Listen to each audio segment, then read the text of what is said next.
Hello, everybody. I'm the guy that kicks the show off. I forgot for a second. I was looking at the monitor, waiting for magic to happen when I forgot all along the magic was right here. Thank you, guys, and welcome to a Friday edition of Collider Movie Talk. My name is Mark. We have an incredible panel joining us today. Joelle Monique is back from Black Girl Nerds, everybody. Hi, guys. Yeah. Good to have you back as well. We also have the one, the only Mr. Dennis Zen in the corner. Forever our Dennis. Yeah, I don't know. It's Friday, but I got a whole different cast here. I feel it feels weird. It feels new and strange and exciting. New, strange, exciting are all words used to describe Jon Schnepp. He's sitting right over here. It's Friday. You're usually not here on Friday. I'm usually not here on Friday. Yeah. You just decided to show up today? I just decided to show up today. Really appreciate you being here. We appreciate all you guys. And that's what I wanted to relay to everybody as we kick off this Friday edition of Movie Talk. A lot of fun stories to get to, but before we do that, a couple announcements. One is that we're going to have a special show next week when we have the Oscar nominations that are announced in the morning. I'm going to get up bright and early. Not sure who else wants to volunteer for the job. I know the Starbucks right around the corner from me opens up at 5 a.m. So if anybody else wants to get up at 5 a.m. and grab a reduced fat turkey, bacon, and egg white sandwich and a Trenta Black iced tea, then come on over here and watch the Oscar nominations revealed. Then we're going to do a live movie talk. I believe it's 7 a.m., Dennis? I think so, yeah. Good Lord, that is early, but I did it last year, and I think I can do it again this year as I hear Jon Schnepp sigh. That's when he goes to bed.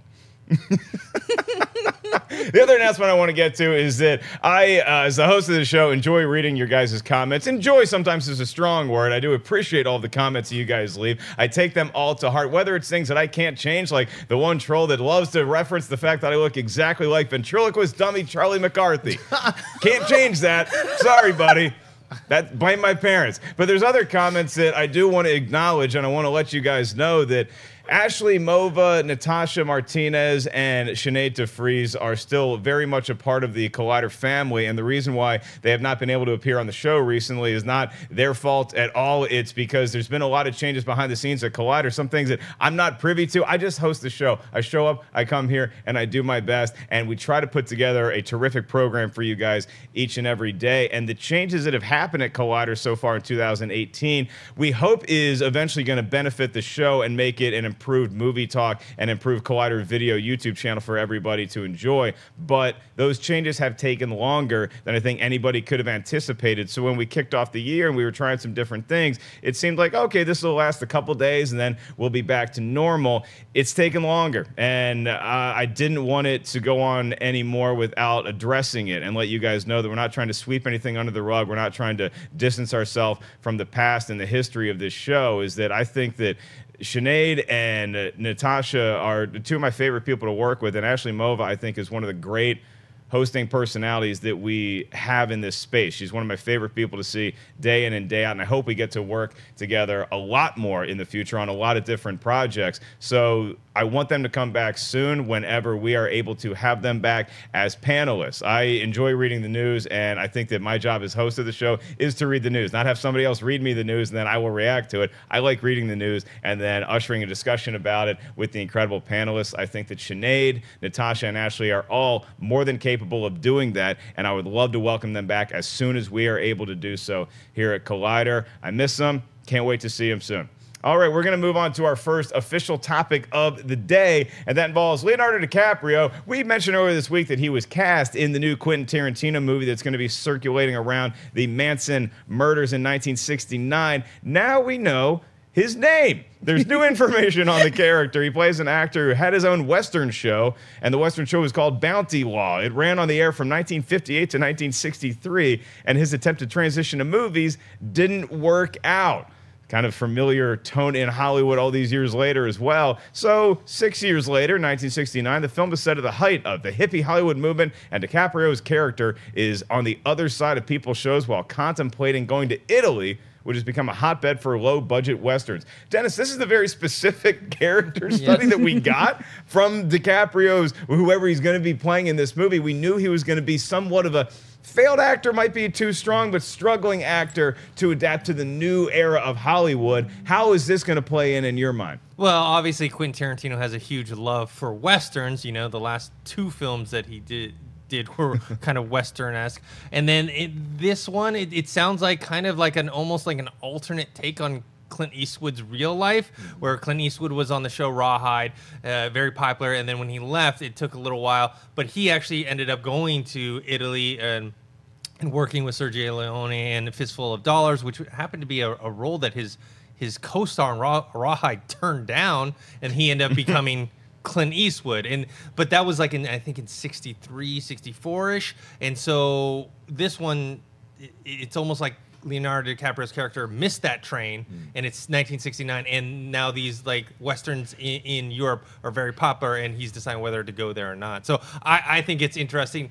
It's something Tarantino knows a lot about, and he's very passionate about it. Yeah, Joel, we know that he loves westerns, and this is going to give Tarantino an opportunity to showcase that love of westerns, but not necessarily make it the whole movie like what we saw with Django Unchained or The Hateful Eight.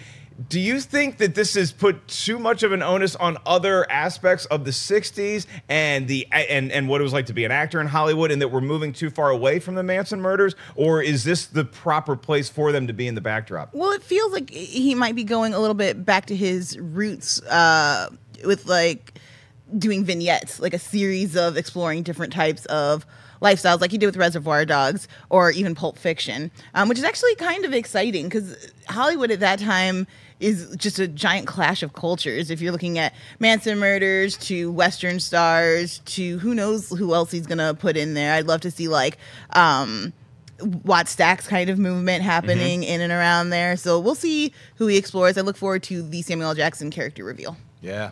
I agree with you. I mean, 69 is also the beginning of where all the studios, because their big blockbusters were failing, started doing a lot more what you would quote unquote independent films. Easy Rider. A ton of these films, counterculture films, started really burgeoning and making money. So that's right around this time. I love what you said about Pulp Fiction too. I mean, I feel like these vignettes, and it's almost sort of like when he's like explaining, you know what a pilot is? Well, a pilot is like, some of my favorite moments of Pulp Fiction are all these kind of background history lessons while other nefarious things are going on. I agree. I think maybe he's like a merger of Clint Eastwood and Charles Bronson, because Bronson had come in and be like the man with no name once Clint Eastwood has already popped off and had his star shine. So this is probably around that time too. So yeah, but I love everything, the setup of the storyline. Now I'm like, can it just come out tomorrow? Now I just, I gotta wait. It's, I mean, it's fantastic. Yeah, it comes out in August of 2019. Does anybody have any hesitations about this movie? It seems like there's nothing but excitement so far for everything that we've heard. None. Well, usually, with something like we talked about it before with Charles Manson, it's like, oh, is that going to be glamorizing and all? But because of what Tarantino has done before with Inglourious Bastards and Django Unchained, he has a way of subverting your expectations. You think he's going to kind of change history a little bit, or you think he's going to stick to the facts when it comes to the Manson I think he's going to change murders? history. Okay, everybody else on that train? I mean, as well? that's his consistent kind of take. It'll be interesting to see how he handles the murders specifically, especially because so many people involved are still alive and changing history. And it could be.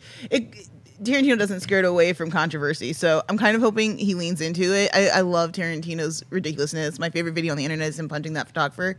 So I'm kind of hoping that he goes wild and out and stirs up some stuff. It'd be crazy if Leonardo DiCaprio stops Manson from the murders. What? I mean, that'd be like, what? And then really, literally everything is time travel. Yeah, I mean, I think when we walked into Inglourious Bastards, we knew that it was going to be a different take on the fate of Hitler and all that stuff. I don't think we're getting to that level with this movie, especially because you have such a high-profile actress like Margot Robbie potentially taking on the role of Sharon Tate. That hasn't been confirmed yet. I think she was just offered the role, and they're still trying to figure everything out. But she's playing Sharon Tate. I think they're going to stick to the facts and the Manson, but then everything around there.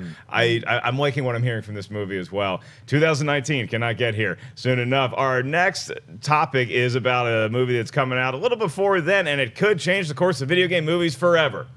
Maybe. Said that before. We'll probably say it again. That is Tomb Raider. The Lara Croft story has a new trailer out. Just debuted yesterday. We actually have a reaction vid now up on Collider Video with John Roque and Perry Nemiroff. Warner Brothers released it. It's based on the best-selling series of video games. Lara Croft travels to a fabled tomb on a mythical island to uncover the mystery behind her father's disappearance. The movie opens on March 16th. Joelle, is this going to be the movie that changes the course of video games forever? No. Which kind of sucks, because when they were first announcing casting, I was like, oh man, I love Alicia Vikander. Like, she's so kick-ass and a wonderful performer. And maybe it's a bad trailer job. We've certainly seen that before, where a trailer kind of lowers your expectations for a film. You get in there like, this is a beautiful film. But looking at the action doesn't seem real to me. which maybe I know is something that not everybody needs, you know, but the whole Michael Bay McG style of action doesn't really work for me, and especially if you're going to cast someone like Alicia, it's just weird. Those two kind of don't seem to mix to me, so I don't know. I'm still excited for it. I will still probably buy a ticket for it, but I just don't think it's going to be the Dark Knight was to superheroes. I don't think that's what this will be for video games. So, Dennis, did you also find the action a little off-putting in the trailer, or do you think that it's actually an asset to the movie? It's kind of on that borderline. It's one of those things where, look, it is based on a video game, so they're going to have video game-esque action sequences. It's whether or not they can pull it off, bring some tension to it. They're obviously going to use CG with it. But I actually like this trailer. Not that I love it. I don't think this movie is going to be a game changer, but we do have a chance of it being an okay or at least an above-average video game. And the reason I say that is Walton Goggins. I love Walton Goggins. He's the villain, and he's played great villains in the past. He was great in The Shield. He was great in Justified. Even the small parts of Django. Vice President! Hateful Eight as well. You know, Alicia Vikander. She's Vice Oscar Principals. winner. Sorry, Vice Principals.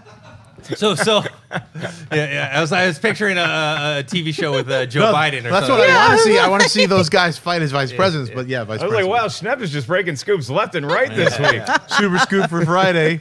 Not happening. So I like the focus on in this trailer on the villain and kind of the dynamic between Alicia Vikander as Lara Croft and his character. Yeah, Schnepp, I think that, we place unfair pressure on video game movies this day and age, and we will continue to do so until we get that shining example, like Joelle referenced, that is going to be the Dark Knight of video games. My personal opinion, we already got it with Mortal Kombat. Sir. No? No. Okay. Well, I tried. Do you think that this is going to be that movie that can at least turn the conversation into saying, oh, no, video games are going to be a thing that can make movies successful? Mark, I love video games. Let me just start out by saying that. Where's my camera? Hey. So Nope. if Swing and McBride, miss. all right. If There you go. McBride, oh, there we go. There you If go. McBride and Goggins just get it together and do vice presidents, that's the kind of thing I want to see. I saw Vice Principals, fantastic 2 seasons. Just shoot all 3 seasons of vice presidents at the same time. Rock that out, like, you know, we've got a kind of a stumbling moron president. This is all like a fantastical HBO special thing. It's a hypothetical world you're creating. A weird moron who doesn't know how to spell president, kind of like in a crybaby diaper. And there's 2 vice presidents who are constantly having to fight each other. Some kind of futuristic thing. Tomb Raider. When does that come out? 4/20, right? March 16th. 3/16. Oh, right. Which is also a Van Halen song. Super Troopers 2 comes out 4/20. Oh, that trailer. Yeah, Tomb Raider. Was the Super Troopers 2 trailer better than the Tomb Raider trailer, in The your Super opinion? Troopers Yes. 2 trailer was way better. So much better. Here's Joelle, you mentioned something really interesting about the effects. And there's a lot of jumping in Tomb Raider. There's a lot of, the first trailer had a lot of jumping. This one has more jumping and also boxing and biking and other things. But the jumping stuff and the sliding stuff, Alicia Vikander is an incredible actress, but it felt like she wasn't even there. Like when she That's what I'm slides saying. under that weird Yeah. thing, she's like weirdly looking at it. Like, I'm here we go. I was like bored out of my mind watching her be bored shooting against a green screen. I just So- feel like when you cast, especially if you're going to cast such a petite woman, like there are ways to, like she's capable, but then you need to adjust her choreography and the way that she moves so that it feels plausible. Like she's making like 80 feet leap. Like I just don't buy Right. that she's making that jump. Right. and it takes me very much out of the movie. Yeah. And I think it would have been great, if that had just been taken into consideration. More Yeah. tools, I think, would have helped. You know? Aren't these moves that they do in the video game, though? I mean, don't you need some sort of homage to how the character moves in the video Have game you with a played lot the of latest slides? one? I don't. I play Tetris. Okay, so this game is bonkers good. Like it's really good. Really? And as you're playing it, you feel like your every stretch and jump is accounted for. Like I'm not sure who the voice actress from the video game is, but she put in work and those grunts, and you're like, man, this is like you feel like you're doing hard work. Clearly, I play video games, don't do actual hard work, but you feel it. You feel the tension, and that just is not translating to the film based off of the trailer. Right. But Dennis, do you think that the action is one of the things that's actually going to sell this movie as opposed to be a hindrance? Yeah, though that's where I agree with Joelle, where it is kind of in that gray area where it can be a little too CG, a little too video game-ish. I think when we see the movie, we'll find out whether they have that tension, whether it feels like there's actual danger for her character. Because if there's no danger for her character, then the movie's not going to work. If the story's there, I feel like she can act circles around it and we'll be okay. Like I do agree that it'll probably be like a half decent on the scale of video game films. It's probably be closer to a 10. Like Mortal Kombat. Hey, that's or a great movie. Assassin's Creed, which I'm glad you how do brought you up make Assassin's a perfect Creed. video game into just the worst movie? I can't. So here's the thing with Assassin's Creed is that you guys mentioned Alicia Vikander. She was just kind of hanging out in the trailer, and maybe because, look, she's an Academy Award winning actress, so maybe she's not that excited about being in this movie, and she's just going through the motions. That wasn't the case with Michael Fassbender in Assassin's Creed because he was a producer on it. Like, he really believed in the movie, and it turned out to be garbage. So I think that Tomb Raider is going to be fine. I don't think it's going to be a great movie. What I hope this does is launch a franchise. I hope that it does well and that people get excited about the next installment of Tomb Raider, because that's what we want right now. We want a video game franchise to hold up there. Maybe it could have been Assassin's Creed or World of Warcraft. I think the Tomb Raider has the most potential as of right now to do that. We'll see how it plays out. I think you guys are right on the cast. It's damn good. Let's just make sure the movie follows suit. Well, let's move on to something that's not going to be divisive at all. Justice League has its 4K Blu-ray announcement, and with that, you are going to get full special features. It's just none of them are going to include the Snyder Cut. Sorry, everybody. The Zack Snyder Cut, the rumored, the long version that Snyder wanted to put into theaters originally, is nowhere to be found on this Blu-ray, despite evidence of several deleted scenes from Snyder's Justice League that were leaked online. The upcoming Blu-ray release will only feature bonus scenes. Justice League on Blu-ray will drop on March 13th, 2018, and even earlier on digital, February 13th, 2018. Jon Schnepp, I just sold you Justice League on Blu-ray, or did I just dissuade you from Justice League on Blu-ray? I'll just wait for Justice League on Blu-ray to come out and then read other people's reviews before I decide to either rent or purchase the Justice League Blu-ray, because, yeah, my interest is in seeing these deleted scenes. My interest is in seeing, I've already seen the film, and I've seen, like, you know, the version, the melded kind of Snyder, Joss Whedon cut. And, you know, a lot of it works. A lot of it doesn't work. Hopefully, my biggest issue is that they went in and fixed Superman's lip. I mean, because I kind of wonder, it's like, I mean, if it's just simply like a cash grab, they would not fix Superman's lip. If they're like, look, we're going to make a little bit of restitution. We were rushed into that November 17th thing. We actually finished the effects.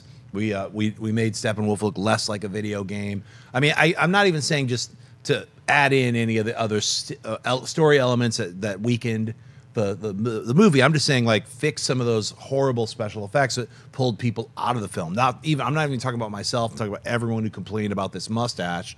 I mean, now you're going to be able to see it digitally and freeze frame it. So hopefully they fixed it. That's all I could really say. Would they? I mean, you probably know this better than I do. Would they bother going in and doing that for a release if they didn't? If they weren't able to do it? Was hitting that target date of November so crucial that they literally were rushed into some effect shots that they could have cleaned up more? And would they spend the money to do that on a Blu-ray release? Well, I mean, unfortunately, you're asking a very, you know, heated question there. I mean, I can't answer it. It's the two executives who, maybe four executives, who made several $1 million of Christmas bonuses by rushing that out November 17th. Who knows how many people made what? I'm not in charge of that division, so I'm not in charge of any division. I'm just saying, it's like, look, they decided to, like, get that movie out on the date they wanted to make it. They had to make some concessions. Hopefully, when they release it on Blu-ray, which is another kind of more permanent thing that everyone can now own, they've fixed those problems. So I don't know. What do you think? Nah, they're not putting any money into this thing. They're not gonna, look, if maybe Justice League was this huge hit and they made a ton of money, they would invest some money into doing what you're saying, fixing the lip thing, and also.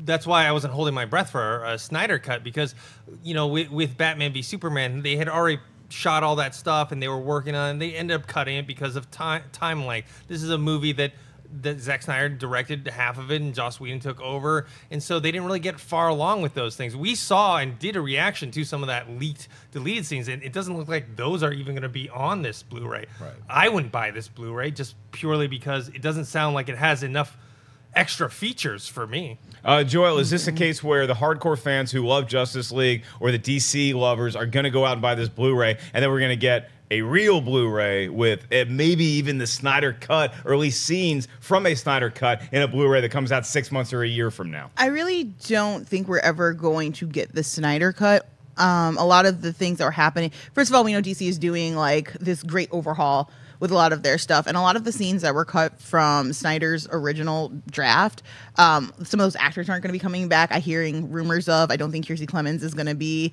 Iris, which why would you ever want to lose Kiersey Clemens? She's perfection personified, but whatever. I don't think we're gonna get like any of those like early Arthur scenes that establish like, you know, what's actually happening down there. His movie's coming out. I think they're gonna just try to move forward. I don't think DC has time to move backwards and try to fix problems. I think they've got to really focus on releasing solid films now and trying to reclaim some of that audience, because we saw dipped with Justice League. That's an excellent point that she brings up, because maybe they just want to get this Blu-ray out and then move on to something else, as opposed to remind us in a year, hey, remember when we had this? Now check out the Snyder Cut. Schnepp, is there any world when we could ever see the Snyder Cut? Yes, there is. I mean, if you go back in time, we've seen multiple director's cuts of Blade Runner for 35 years. Superman 2. I mean, the special editions of every type of film possible. To be fair, it took Superman 2 a long time to get the Donner cut. It did. I mean, but that was one of those situations where a director was replaced. That's the exact situation. So get ready to wait 20 years for the Zack Snyder cut, because that's probably what it's. I mean, I'm not even joking. I hate to say that, but it will probably take easily more than 10 years to get a director's cut of Zack Snyder's vision of Justice League, because they've got to play out what they're doing now, which is Wonder Woman 2, Shazam, Aquaman, whatever Flashpoint, the vacation comedy movie is going to be. I don't know what that movie is going to be. I want it to be good. I want all of the DC movies to be good. I mean, a lot of people like get angry because I was irritated with the Flashpoint director's decision. I have every right to be irritated because of the work that I've seen these other people do in the past. So it's like, look, I'm going to judge things by what I've seen before, and you know, that's how I operate. If you operate in a different weird kind of fantasy world, that's good. However you operate, however your feelings come out, that's awesome. But that's my opinion. I feel like, and I'm not going to change it. So look, man, I have a Suicide Squad tattoo, and people still want to come after me like I'm a DC hater. Like, DC is my favorite. Like, for all the great things Marvel has done, like I grew up on DC. I grew up on the Batman cartoons. I love DC. I want nothing for them but to succeed. But it's frustrating as a fan to go in, and every time you get your hopes up, and every time you're like, no, this time it's different, or we change things, or we're adding, you know, new exciting people, and it's always just kind of been, I mean, for me, a letdown. So I'm looking forward to what they do specifically with Shazam. I think that there's some potential in there, but man, it's hairy over there. I'm looking forward to them coming out with a new plan and being like, here's actually what we're gonna do coming up. It's the roughest thing, is because like you're like looking at, like, you know, even if you just want to like limit it to like there's two companies, there's actually like many companies that make comic books. You got Boom, you got Image, you got IDW, you got so many, Dark Horse. It's but if you just say, oh, it's a DC versus Marvel, it's like, well, this year, even though they punted New Mutants, you got 8 Marvel movies coming out. This year you got 1. Because of their poor planning from back then, when they announced stuff and just didn't follow through. We should have had a Flash movie with Fukuyama directing it. I mean, these kinds of things. I mean, look, like I said, I'm not a behind the scenes that person on all those kinds of levels. I'm not involved in any of those productions. It just can't help but, as a fan, be incredibly disappointed by a severe lack of leadership and follow through, and stumbling, and like announcing stuff and then like shimmying and changing things and being very reactionary, and not standing their own ground. Yeah, so I feel like that shows a weak company when you're like, don't stand your own ground and kind of cave when, these, like, especially with test audiences, like, come on. I mean, how many of the greatest films had bad test screenings? Look it up.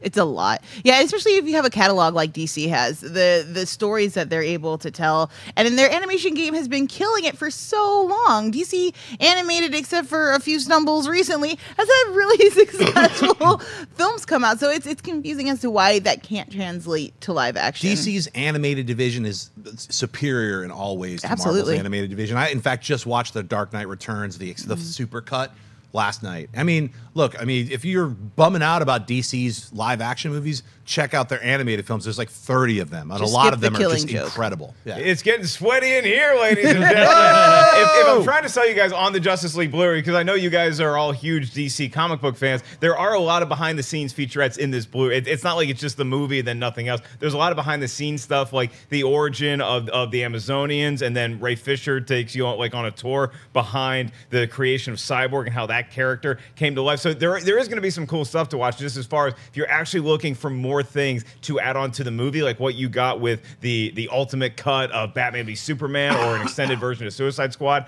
I wouldn't pin your hopes on this Justice League Blu-ray. This Justice League Blu-ray, maybe 6 months from now, a year from now, 20 years from now. Just, kids, eat your vegetables. You're going to want to stick around a long time before you get that Snyder cut. We're going to move on to agree or disagree. This is a part of the show. We're going to take a topic, spin it around, see what sort of arguments, debates, or pleasant conversations we can have. Our first topic is going to be John Wick Chapter 3 officially has its director, and it is no surprise that Chad Stahelski is set to return for Chapter 3 is what it's called. Our own editor-in-chief, Steve Weintraub, Frosty, did some digging and confirmed the news. Stahelski, who co-directed the first film before flying solo on the sequel, will return to the world of Wick for the third film. The movie is set for release on May 17th.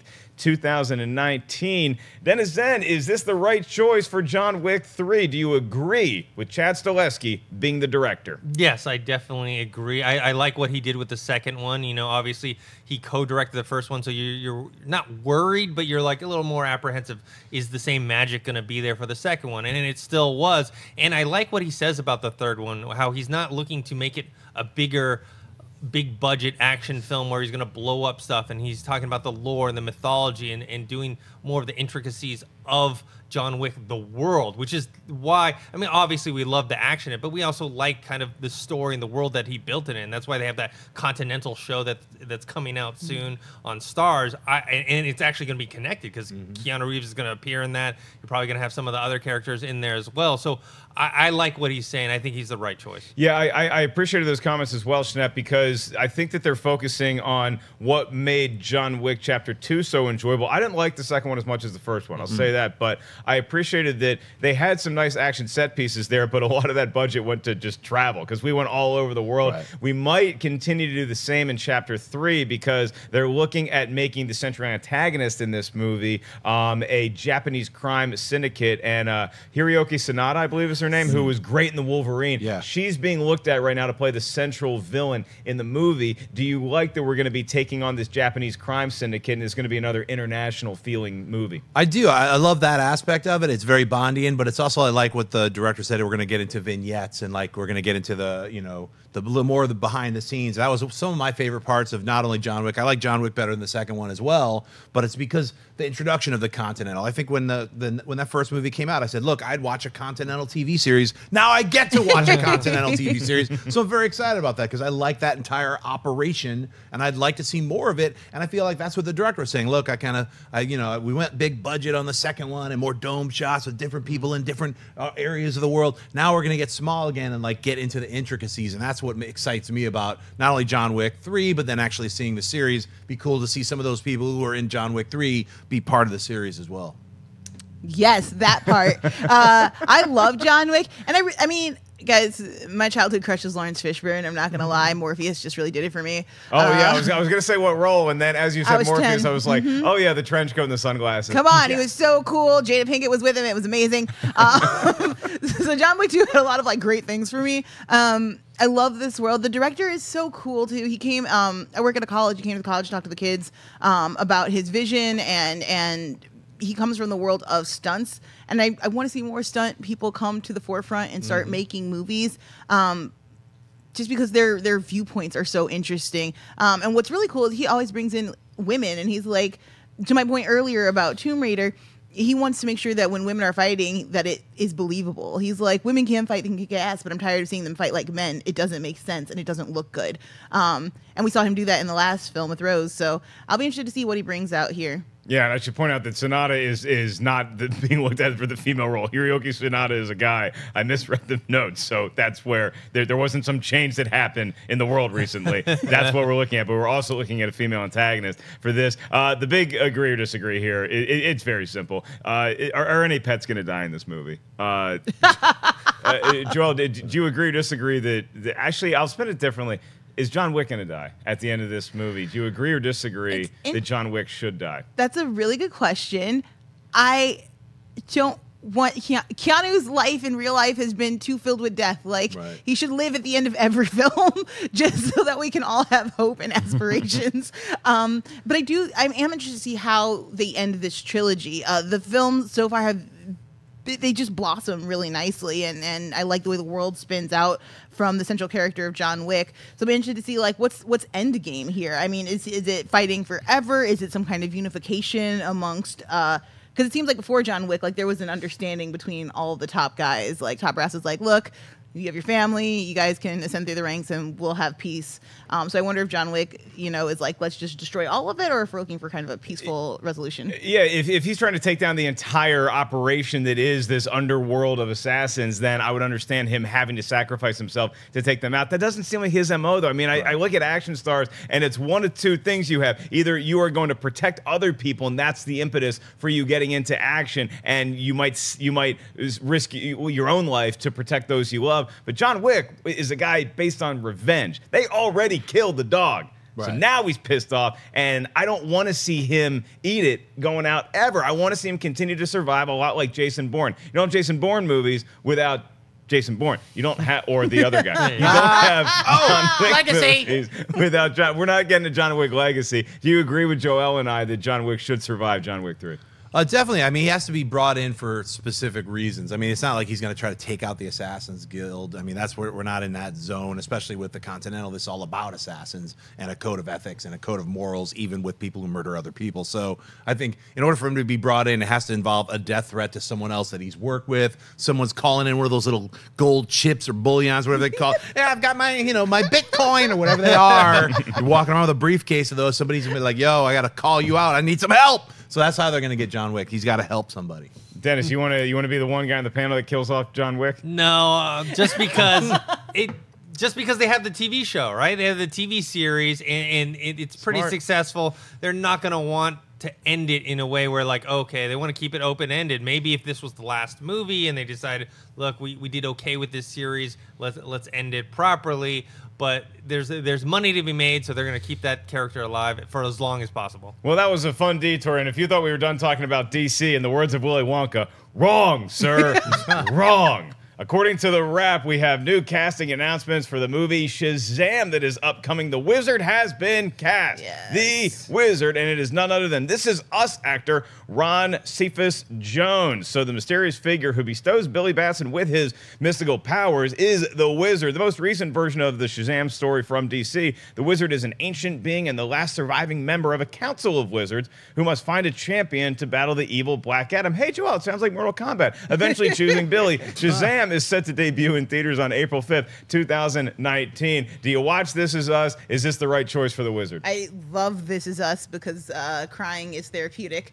And Ron Cephas Jones is he's astounding. I really enjoy watching his performances. He's fun and engaging. I don't know that much about Shazam, but if someone's gonna give you powers and like bring you into the world and let you age from like a 10-year-old to a 35-year-old with a single word, why not let it be Ron Cephas Jones? So the casting of Ron Cephas Jones gets you one step closer to that Shazam tattoo that we all have bet that you might get one day. Ron Cephas Jones in the movie, he previously appeared in Luke Cage and was great in it. How do you feel about this casting, Schnepp? I feel if you got a tattoo, the people will be like, oh, you got a Flash tattoo. You'd be like, it's going to take a while. It's actually, I would be like, is that a San Diego Chargers tattoo? Damn it, no. Sorry, Are you Los into Angeles lightning? Chargers. Is that Captain Lightning? No, it's. I like the casting. I wonder if they're gonna have all the other wizards. It's like because in the origin there was like all the different like hope. Everyone each letter of Shazam counts for some different mystical dude or whatever. So I don't know if I can't remember if they're all dead or not. I'd have to go back and look it up. But I'm pretty sure it's one dude in the original comics where he's like, I'm representing all the wizards, Shazam, or whatever. So I'm looking forward to this movie more and more just because I want something that's going to be a little bit more lighthearted and fun. And when everybody keeps referring to this as like big with superpowers, I'm like, all right, I'm on board. You don't even have to say that again, but keep saying that until the movie comes out, if you must, because I like it. Dennis, it's one of the things we talked about earlier this week on Movie Talk when the Flashpoint frontrunner directors were announcing that they're the ones that also helmed Vacation. Now, think whatever you want about Vacation, but it seems like Flashpoint might be going for somewhat of a comedic tone. You agree with Schnepp that we should be looking at a primarily comedic tone for Shazam as well? Yeah, I agree that they're going towards the lighthearted tone, more comedy in there. But I also, it's interesting because you have probably for the first time in the DC universe, they're doing something more fantastical, more magical. And this is, akin to when Marvel went to Thor or Doctor Strange, but I think even more so. Because, you know, when you think of the premise, it's a kid that turns into, you know, an adult and he has superpowers, and it's because some wizard in a cave, you know, told him he could or whatever. So that's going to be a little harder to sell. But if you go with a lighter tone, maybe that you can sell that to the audience more. But you know what? I don't want a comedy. I don't need like some 21 Jump Street version of Shazam. Why I'm not? not. Why not? I don't want that in Flashpoint either. So what I'm talking about is like, look, this wizard is also from the Greek mythology, which is also what Wonder Woman is from. So I see them tying in Wonder Woman most definitely. If they're gonna have any guest stars, it's gonna be Gal. And I mean, I feel like it's not gonna be like some Shazam is so funny, the comedy hit of the year. Maybe the Golden Globes will announce like, that's a comedy or a musical, Shazam. I mean, that's how I can see them worming it in. But it's not gonna be a laugh fest riot like Chuckle Fest Shazam. Sorry, that's not how it's gonna rock. Like big is, I mean, big is, I don't know, how would you say big a comedy? It's kind of a comedy. Yeah. Comedy with a little drama. Heartwarming, but this is going to be an action film. It's going to just be lighthearted. I don't want to use that word. It's going to have comedy. a big vibe, the same way that Spider-Man Homecoming had a John Hughes vibe, but Thor you also Ragnarok. had a lot of action. Thor Totally. Ragnarok action comedy. That's how I want to see Thor Shazam. Ragnarok was really fun. That's how I want to see There was a Shazam. lot of humor in there. Do you agree with Shnepp's point that we could see Wonder Woman Gal Gadot in this movie? Yeah, I was actually that's definitely a possibility since she is the thing kind of holding this ship together right now. When I first heard they were doing Shazam, I had wondered if they maybe missed the boat in doing like a Justice League Dark, which I know was in talks for a while and then was taken off the table, but might have been a nice way to transition, you know, matching the darkness and tone, but introducing magic in the world and then jumping from there to Shazam. So I don't know. I would love to see Wonder Woman in the film. But I also, you know, I wouldn't mind if some of those Justice League Dark characters showed up and maybe we got, you know, another chance at that because that was going to be fun.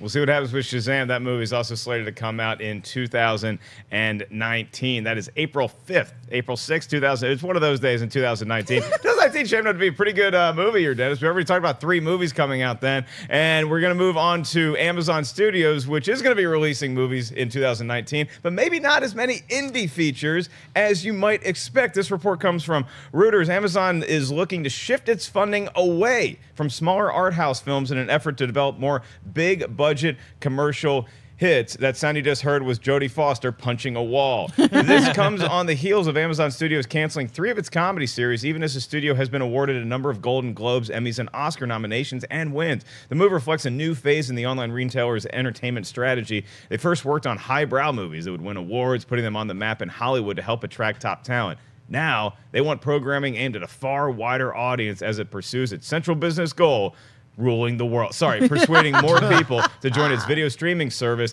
and shopping club Prime. Amazon is a huge conglomerate, Dennis. As a Whole Foods regular, I feel Amazon's breath on every step I take in that store. Is this the right move for Amazon going forward to focus on big budget movies rather than indie features? Is it the right move for them? I mean, that's to be determined.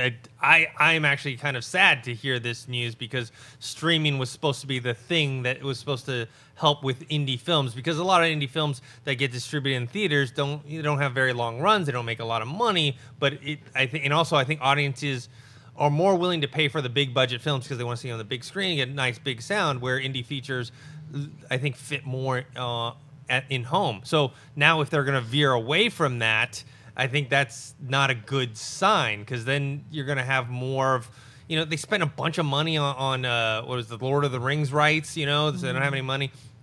They see what happens with Netflix and what's happening with the success of Bright. And I just don't know if it's the right move, at least for the diversity of watching films at home. And and even just for something like television, like the Marvelous Mrs. Maisel, is that something that's going to be cut now?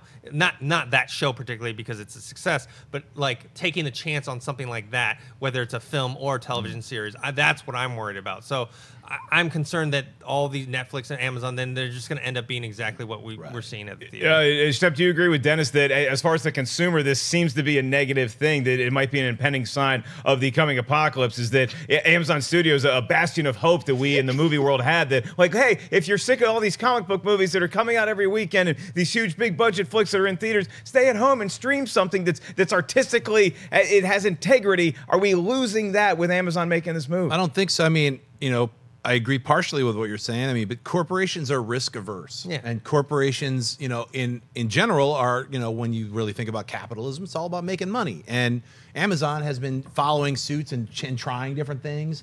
And I feel like what Amazon and most other studios, all studios, are looking at when you have the leader, Netflix, taking these risks. Hey, we did couple billion, we're putting $1 billion or so into making new series and movies, and bam, we put in $90 million on this giant feature film, which is only going to be on our channel. And I think they released it in a few theaters here and there, and it was successful. Whether or not you liked it as a movie or not is not what I'm talking about. It was successful in that millions and millions of people watched it, and from their metrics, it was a giant success.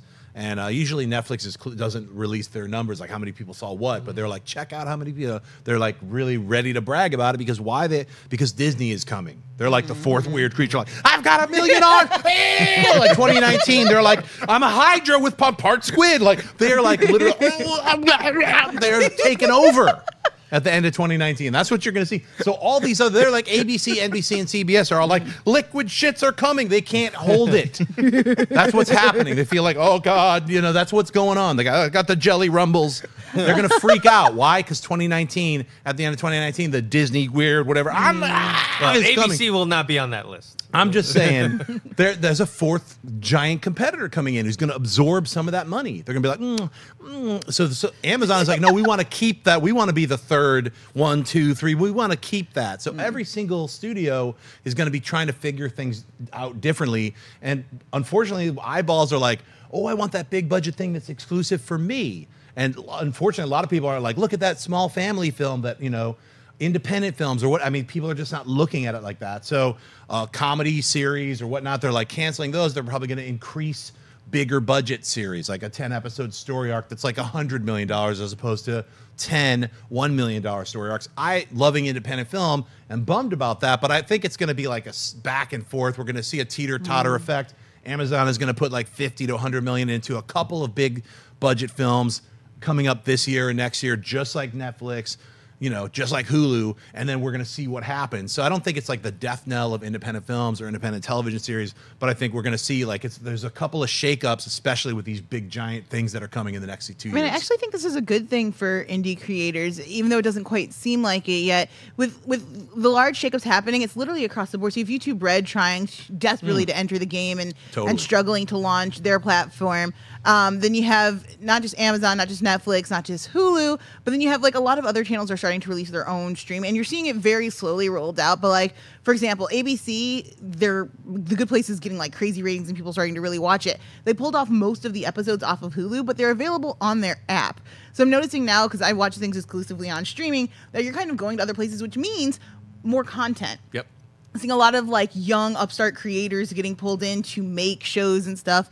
And it's a little frustrating as a viewer because it's taking everyone a little bit of time to find their place. But I think you're right that by the end of 2019, everyone will kind of have figured out their niche. I'll be interested to see what kinds of big budget movies Amazon wants to release. There seems to be kind of a depth of really solid like family pieces like we kind of had in the mid 90s to early aughts that were more everyone can kind of watch, and we're not talking explosions, but mostly story driven. I would love to see some of those come back. I also think they have a really good space to do good YA stuff. CW's kind of cornered that, and they've even added heroes into it. Freeform is starting to launch their kind of content like that, so I'll be interested to see where Amazon goes. Yeah, Amazon, I mean, they're making indie movies, and those indie movies that they've made, some of them have gotten huge buzz. Or like we were talking about in our pre-production meeting, critical acclaim and even won Oscars if you look at Manchester by the Sea or this year with The Big Sick. And that did get them on the map. I don't know how much money that actually got Amazon Studios. I don't know if they do see something like Bright on Netflix, or they're like something else that is in their streaming world and saying, well, we need to be able to compete with them because there is a giant Hydra squid monster named Mickey Mouse that is coming and giving everybody else the case of diarrhea, according to Jon Schnepp. Yeah. So hungry. Too many cheese and onion sandwiches for every other streaming service. I want to remind you guys to subscribe right here to Collider Video for all the content that we are putting out for your naked, steaming eyeballs and your eardrums to hear every weekday and weekend. We have Jedi Council was all new yesterday, as well as Collider Heroes is twice a week, Mondays and Wednesdays. Is that right? That is right. Mondays and Wednesdays usually comes online around 2 o'clock. And we are also going to do some time for your live Twitter questions at the end of this show. Then we're going to skip mailbag, just go right to live Twitter questions. You can tweet us anytime at Collider Video, and you can use the hashtag Collider Movie Talk. And by the way, fun fact, the Schmodown is back next week with our awards show. The awards for the 4th season of the Schmodown, the 2017 calendar year, that is going to be up on Collider Video next Friday. And then the week after that, the Schmodown is back with season 5, all new matches, all new competitors, some old favorites. It's going to be a whole lot of fun, and it's probably going to get loud on the microphone. So as we move on to live Twitter questions, our first question comes from Luis Rivera, and he says,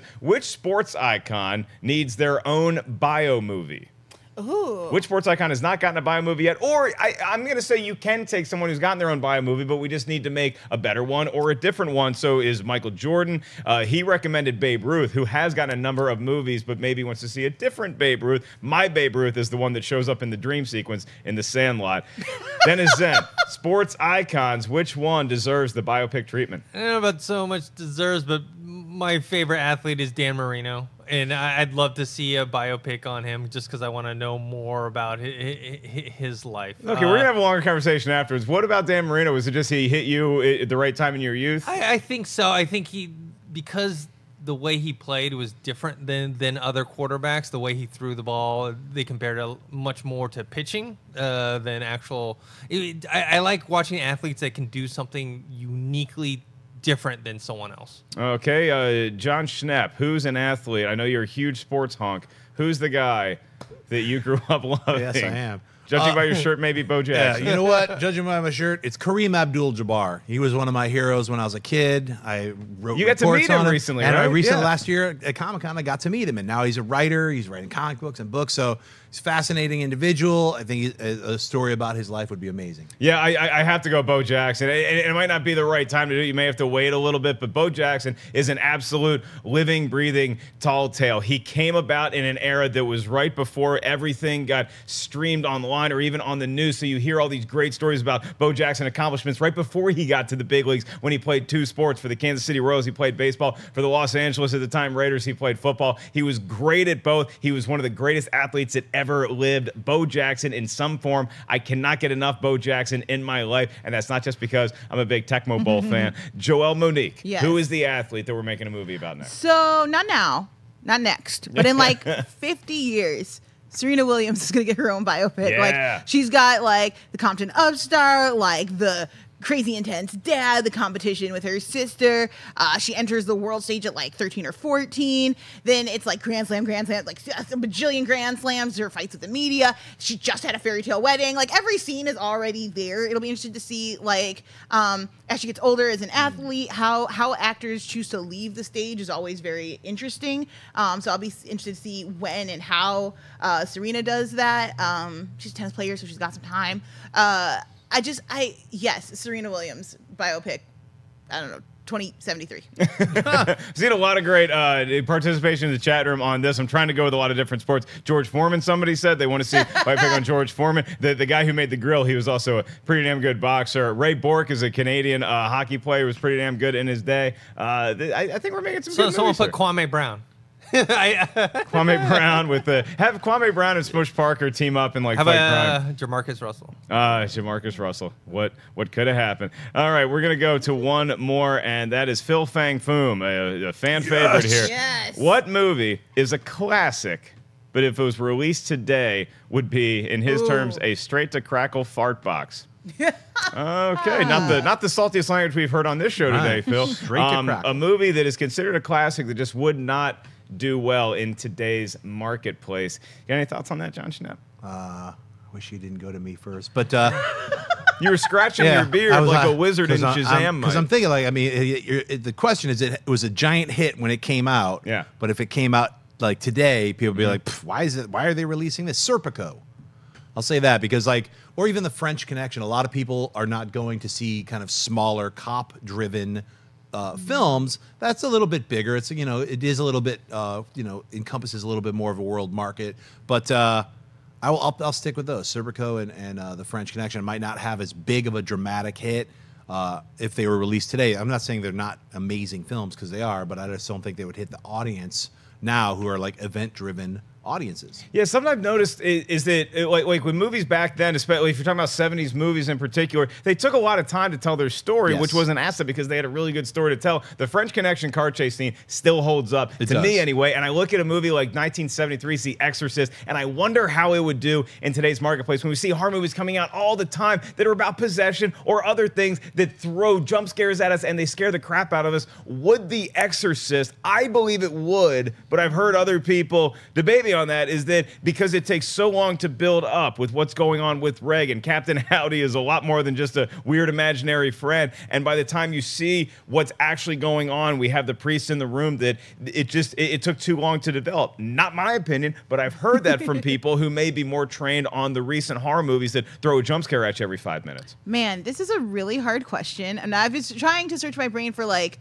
content wise, but I thought maybe that's kind of like a cheap shot. Like I was gonna say like Birth of a Nation, but you know, of course it wouldn't. So if I try to be more artsy about it, I'd say maybe like I'll go with horror too, and say like perhaps the original Frankenstein, which is like really, I don't know. Get Out is a subtle horror film that really works. I don't know. I'm bad at answering this question. I'd say I'm going to say 96, Casper. I think children would be confused. They're like, there's no phones in this movie, and like a friendly ghost, why even bother? Like, kids are so desensitized. He's not scaring anyone? Yeah, like, he just wants to be everybody's friend. This is lame. It's just a weird dead kid who goes through walls. It's just like, that's the one difference. Is that here's a modern day Casper. There's a ghost right here. Hey, you want to be my friend? Yeah, sure, whatever. I can't see you in this selfie. I'm not going to get the attention I need on social media. That's right. Skip it. Dennis, I just got an alert on Twitter. Collider Video followed me back. Nice. Nice. Thank you. Appreciate that. You've made it. You've made it in the world. You can close us out with a movie that would not do as well. Yeah, this is a movie I like and I enjoy, but I think if you release The Princess Bride today in movie theaters, it would not do well, just because I think that the type of humor it is, the kind of... Right. Yeah, I just think... kids today would be like, I don't get it. Besides Lord of the Rings, fantasy movies that have that vibe to it, especially if you're trying to pepper in there with comedy, they have a tough time landing at the box office these days. So that's a great call. Might be the most accurate one we've had on the panel. I'd take that one and say Airplane. Just because of just from like we were talking about, why don't they bring those movies back? Spoof movies. Spoof movies, because they're all reference based, and a lot of people nowadays probably wouldn't get a lot of those references. So. You know what? I like this Dennis. He's the new guy around here at Collider, but I think he's got some smarts going on. I'm waiting for there, Collider too. Video to follow me back. Yeah. I really appreciate it, guys.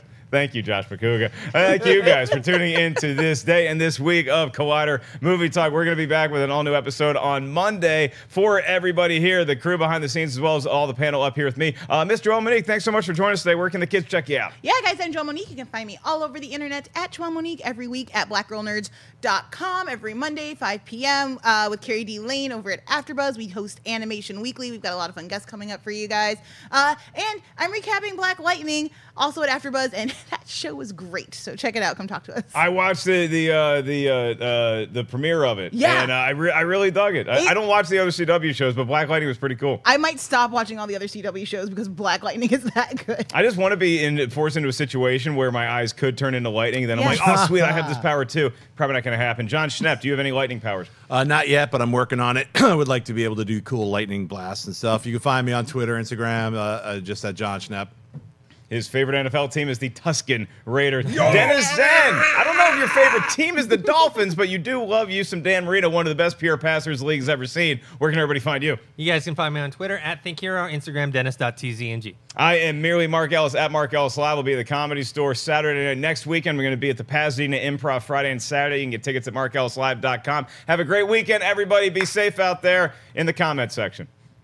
Hey everybody, Mark Ellis here. Thanks for watching this episode of Collider Movie Talk. You want to watch more? Then click up here, or you can click right here for more great content from Collider. And if you haven't subscribed to Collider Video, do so right now and share this vid with your friends. Thanks for watching.